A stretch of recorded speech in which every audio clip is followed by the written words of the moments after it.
गडचिरोलीत उन्हाचा हाहाकार, पारा 46.4 अंशावर, जनजीवन विस्कळीत. गडचिरोली जिल्ह्यात उन्हाचा कडाका आता सर्वसामान्यांच्या सहनशीलतेच्या पलीकडे गेला असून संपूर्ण जिल्हा जणू काही भिट्टीत टाकावा तसा होरपळून निघत आहे.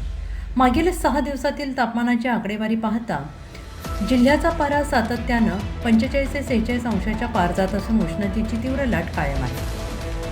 वाढत्या उन्हामुळे आणि उष्ण वाऱ्यांमुळे नागरिकांच्या अंगाची लाही होत असून आरोग्याचा मोठा प्रश्न निर्माण झाला आहे. जिल्ह्याचे तापमान दररोज नवनवे उच्चांक गाठत असल्याने संपूर्ण जनजीवन विस्कळीत झाले आहे.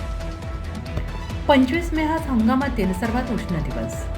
जिल्ह्यात 21 आणि 25 मे रोजी तापमानाचे 46.4 अंशांच्या यंदाच्या हंगामातील सर्वोच्च उच्चांक गाठला आहे. 21 मे रोजी किमान तापमान 30.2 होते, तर 25 मे रोजी किमान तापमान 30.4 अंश सेल्सिअस नोंदवण्यात आले. रात्रीचे किमान तापमान 30 अंशाच्या वर स्थिरवल्यामुळे कूलर आणि पंखे गरम हवा फेकत आहे. परिणामी 25 मे हा दिवस यंदाच्या हंगामातील सर्वात उष्ण ठरतो आहे.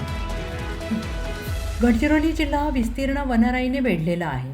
मात्र या तीव्र उष्णतेमुळे जंगलातील नैसर्गिक पाण्याचे स्रोत, लहान नाले, पाझर तलाव पूर्णपणे कोरडे पडले आहेत.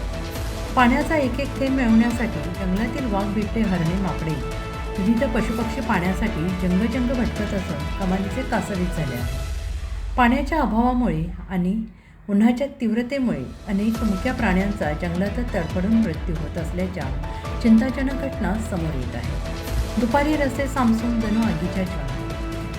सकाळी 9 वाजल्यापासून सूर्याचे कडक ऊन अंगाला चटके देऊ लागते. दुपारी 12 ते 4 या वेळेत तर जणू आगीच्या ज्वाळाच अंगावर येत असल्याचा भास होतो.